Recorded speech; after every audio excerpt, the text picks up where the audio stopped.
এই আলু গাছগুলা আমরা বাড়ি থেকে যাওয়ার আগে হচ্ছে বুনছিলাম। তো এই যে একটু আগে পরিষ্কার করতেছিলাম, দেখি হচ্ছে যে আলু এসেছে। টুকরিটা দাও, টুকরিটা আব্বু, টুকরিটা দাও তো, টুকরিটা দাও, দাও দাও। তার ভিতরে ইন্দুরের গর্ত না সাপের গর্ত, এই যে দেখো খায়া ফেলাইছে। আব্বু এগুলো বড়, টুকরি তো বড়। এই যে তাও খাওয়া যাইব, ছোট ছোট করে টুকরো টুকরো করে খাওয়া যাইব।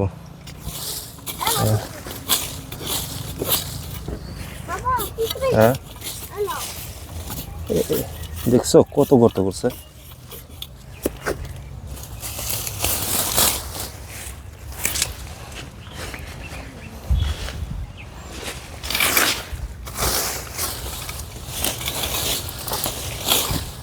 এটি আরো আগে সাফ করা দরকার আসলে। এই যে কত বড় বড় এরিছে, এই যে দেখো। ও কত বড় আলু। এই যে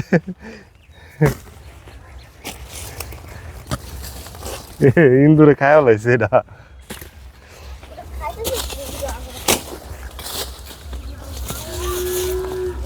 প্রত্যেকটা জায়গায় এই যে কত সুন্দর আলু এসেছে।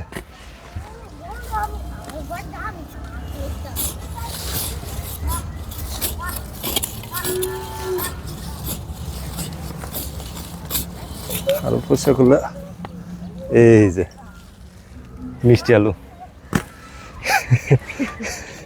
কত আলু এসেছে।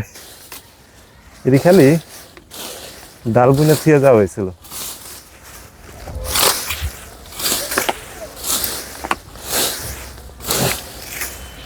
সব হলো মনে হয় ইন্দুরের করতো।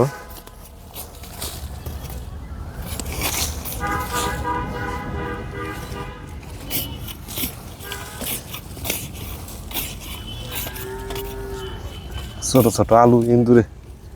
ওই যে একটা কত বড়।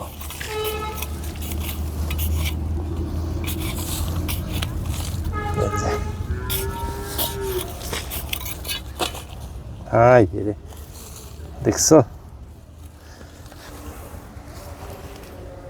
কই দেই গ্রামে মাটি থেকে বুনলে মাটির নিচ থেকে সম্পদ বেরোয়। হ্যাঁ দেখো, এটি তো চিন্তা করি না যে এত বড় বড় আলু হইব।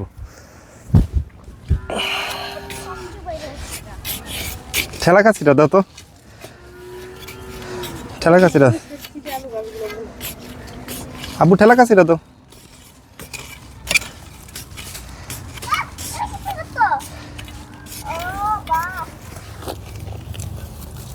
ঠেলা কাছিটা দাও, ঠেলা কাছিটা।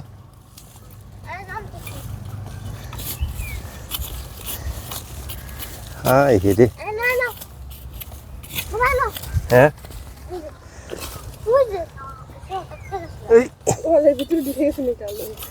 তাই তো দেখি। এই আলু খাবার লেগা ইন্দুরে গর্ত করছে প্রচুর। তার মানে যদি ইঁদুরে না খাই তাহলে আরো অনেক আলু হয়েছে, তাই না? এই যে কত বড় আলু হয়েছে, এই যে কত বড় বড় আলু। সুন্দর হলো সবগুলো, অনেক মানে আয় দিতে নষ্ট হয়ে গেছে ওইগুলো। ঠেলা কাছে দিয়া আলু উঠে দে, তোমার একদম পা পর্যন্ত, একদম ঢাল পর্যন্ত বুনে দিয়েছিলাম। দেখি ওইটা বাইরে। ভালো ভালো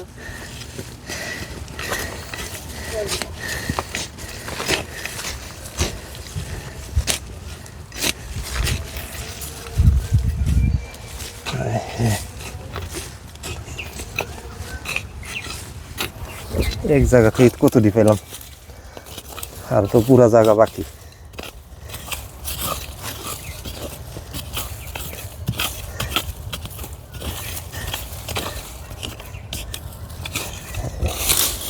যদি ভালো আলু তুলতে পারো। হ্যাঁ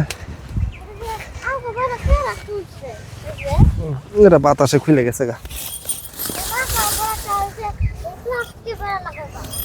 আচ্ছা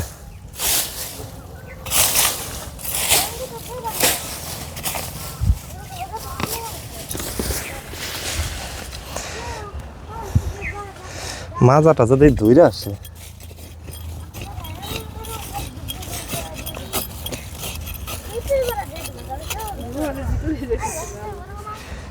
এই যে।